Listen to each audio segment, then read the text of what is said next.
I'd like to talk today about the Paroon Shark Catfish. A little update on the pair we have. Been a long time since they were a focus of a video. We rescued 6 of them from Dayton, Ohio, Gerber's Pets in 2016 in March. Today is January 2025. So in a few months it will have been 9 years since we got them. We got them in from an adverse condition in a pretty bad shape. Badly stunted and underfed.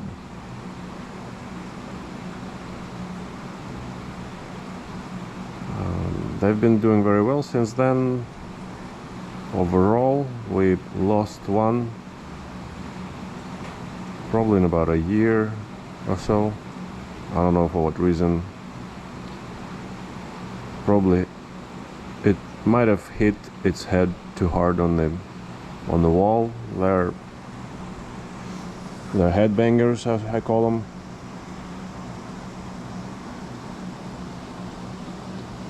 They tend to hit the wall so hard when they spook or when they move around, or if they're very skittish, very shy fish.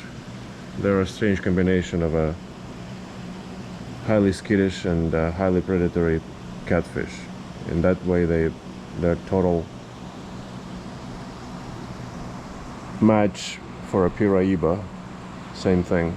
Very skittish, hesitant, timid, and at the same time very highly predatory. Anyhow, so that one might have hit its head or something. One day I found it on the bottom, still alive, but other cats chewed it up a little bit when it was laying around, and I separated into a different tank in a 240. Back then they were probably about 2.5 feet or so, but it still died. The other 5 did pretty well, but they started fighting among themselves at some point. So there was the weakest one was chosen out of the 5, and it was bullied by the rest. So I had to have Rodrigo of Predatory Fins agreed to adopt him or come and get him at least, which was awfully nice of him. He paid me $500 for that one, and so he got one, and then we had 4 left. To tell the truth, I don't remember what happened to another one. Maybe we lost 2 of them and not one, because after that Rodrigo got another one. Again, the same trouble began brewing sometime later, probably in another couple of years, maybe even 3 years.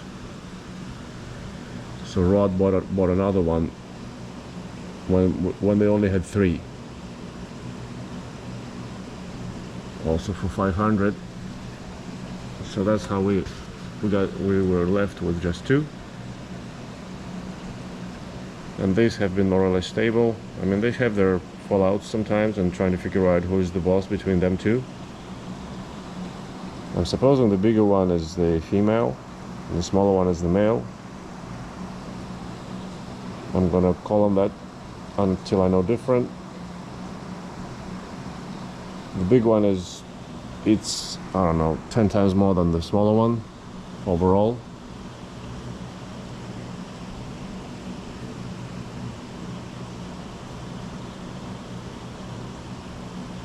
By weight, it's probably our biggest fish, even though the Arapaima are quickly growing and it might be a toss-up between the female Paroon shark and the Arapaima, but sooner the Arapaima will overtake. a bit disappointing that they were swimming all around when the light was dim and I wasn't right by the tank. So they have excellent vision, they see me, and now they keep it. They don't come to the front glass so much anymore. They keep to the back and cross over in the middle, as you can see, not right by the wall as they were before I started. I turned on the light and started filming.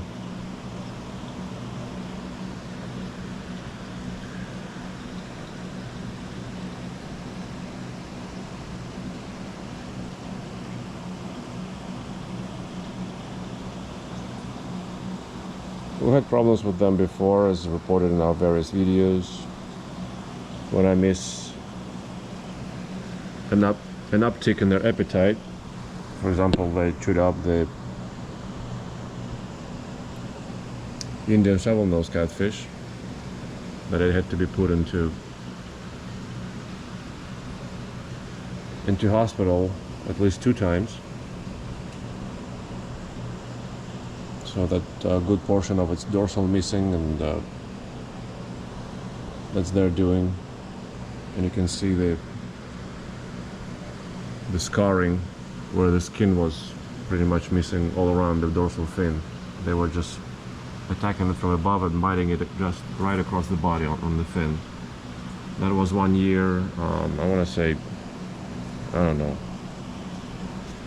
4 years ago, 3 years ago, it's hard to say. I have to check the records. In the mid-spring, late spring, when the Paroon started preparing for a courtship and the song and dance of a potential spawning, which they never do, but they prepare for it, and they begin eating all of a sudden like 10 times more than usual. And I seem to have missed that point, and that's when they decided to attack the Indian shovelnose. I think another time they attacked thug, but not as badly.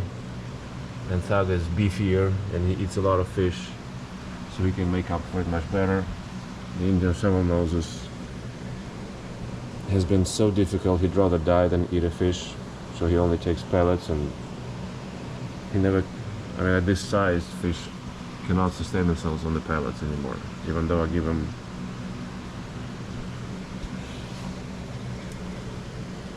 giant New Life Spectrum pellets and a lot of, but I cannot give them all you can eat pellets, because that's impossible. The pacu will blow up, as would the Distichotus, if I gave them all you can eat. Not to mention that it's largely unaffordable. But he wouldn't take fish for us. Anyhow, this is a long way of saying that Indian shovelnose did not recover and cannot recover as well as the thug did, the hybrid. I don't remember, yeah, early on, they also, back then I didn't even know what happened, but looking backwards, I've realized that they also killed our biggest Distichotus, the predecessor of Sexy. Sexy is a male, we had a female some 7 years ago, 8 years ago. That grew very quickly in this tank, in the 4500 jumbo. It grew to in excess of 2 feet, pretty much in a year or a year and a half or 2. And one day I just came out, and the Paroons were probably attacking it all night. They couldn't eat it by any chance, but they were attacking it and pretty much killed it by stress. Back then I didn't know what happened, but thinking back, I think it was all, again, late spring, early summer, the spawning gig. So yeah, they're very highly predatory. When they get hungry, they don't care. They start biting whatever they want or whatever they have available. without any regard whether they can eat it or not. There are no tank mates that could outright swallow. Even sexy and the smaller pacu would be very hard for them to swallow. They may try, I don't know. Never happened with sexy anyway. Pacu was a little even taller bodied than the sex fasciatus. But that's how they are. Their nemesis is probably the Indian shovelnose. He gives them a chase rather often when they approach the bottom. The Indian shovelnose thinks he's the boss of the bottom, which he of course is not. The Jow is the boss of everybody, right there in the bubbles. But he gives them a short chase and gets them off the bottom. They're kind of a fish that never stops swimming, it seems. I've never seen them stop. Right now, this is kind of the slowest I've ever seen them. But they're still moving around, whether in the current or in one spot. It still looks like swimming, as slow and lazy as it may look, but it's not still. So in the 9 years we have had them, I've never seen them stop moving.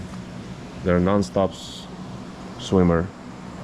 It seems like almost probably all shark catfish are like that, and that's one of the reasons they're called shark catfish, because most sharks are believed to never stop moving.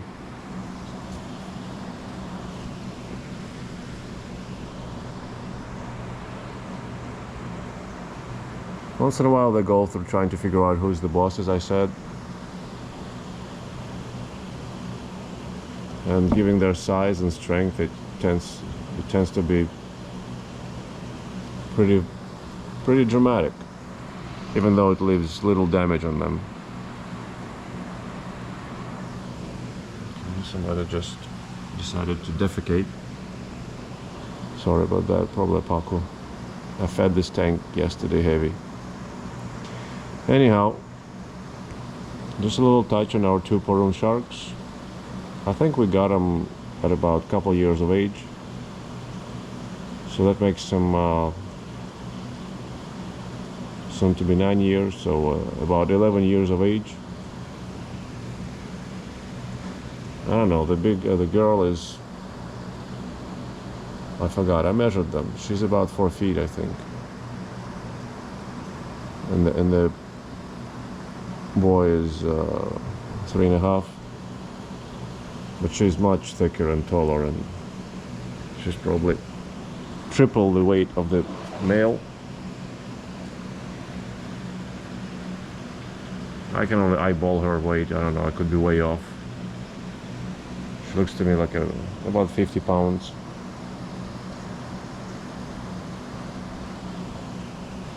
Maybe 60 pounds, I don't know. Hard to say. As you can see, that she doesn't have many trailers on her fins. The boy has at least a good trailer on the dorsal. That's because they keep trying to figure out who's the boss and tend to bite those trailers off each other. But they do have very pretty trailers if they were intact, on the dorsal, on the pectoral fins, and on the pelvic fins also. Very powerful open water pursuit swimmer predator.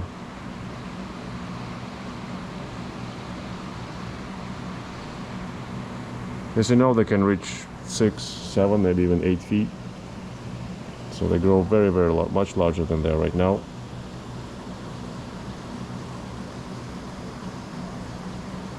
And the Paroon sharks have been at least one incidence of a fisherman dying from a Paroon shark when they dove down to free the net or something, having caught a bunch of fish, and there was a Paroon shark in the net. It was thrashing around, and it managed to stab the fisherman with one of its spines. It was a very large sized catfish, and it was an unfortunate accident that killed that fisherman. I remember reading about that one day.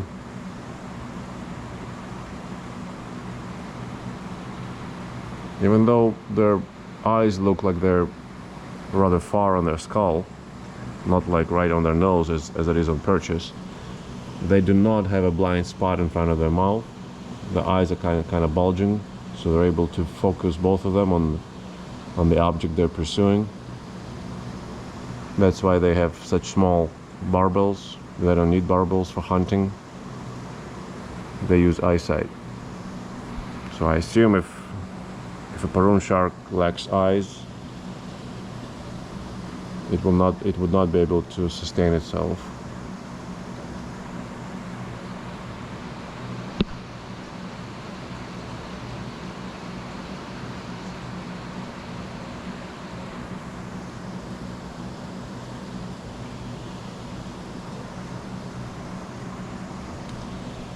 Alright, thank you for watching and listening to our little story.